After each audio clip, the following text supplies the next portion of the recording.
Good morning and welcome to another edition of Daily Brew, your morning pick-me-up. I'm Art Preuss, pastor of the Naples SDA Church, and I want to welcome you to another edition. This morning I want to highlight something that we've already talked about in the past.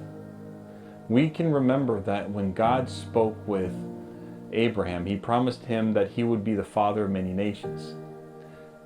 But he decided to go about his own way of things, and he listened to the advice of his wife, Sarai, and took her maid, Hagar, as his wife. Thus, she became pregnant. She gave him a son. They called him Ishmael, and to the point where war broke out within the house, they sent him out. But God promised that he would still make a great nation out of Ishmael. God also made the same promise to Jacob and to Esau. So much so that he said that I'm going to bless you even though you were not the heir. We find an allusion to these promises in the book of Deuteronomy chapter 2 verses 4 and 5. And I want to read this to you this morning. And command the people, saying, you are about to pass through the territory of your brethren, the descendants of Esau, who live in Seir, and they will be afraid of you. Therefore watch yourselves carefully. Do not meddle with them, for I will not give you any of their land. No, not so much as one footstep, because I have given Mount Seir to Esau as a possession. Have you stopped to think about the promises that he made way back to Abraham? That his descendants would be as the sands of the seashore. And here we are, we see the people of Israel walking through the desert and going through the land that was given to Esau, Jacob's brother. Their descendants, their long lost cousins, you could say.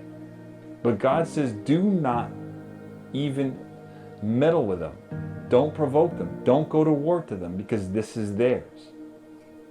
A promise that God was keeping to Esau way back when Jacob and Esau were alive.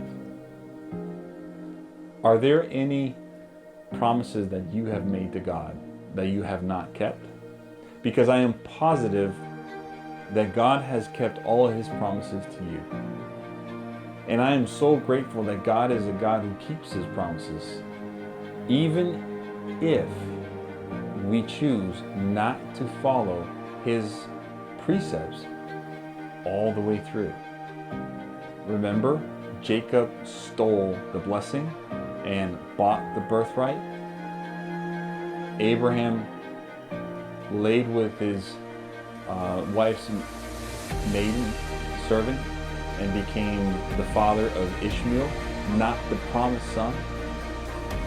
Throughout history, we see that we have chosen to do things differently than God, but yet God has been faithful to keep his promises to us. As you go throughout this day, I pray that you look at the promises you've made to God. Have you been faithful to them?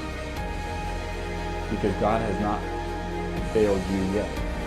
And if you tell me that, well, God has promised to do X, Y, and Z for me and he hasn't done it yet, well, maybe because it's not the time, or the timing is not correct. But I assure you, God keeps his promises even when we don't.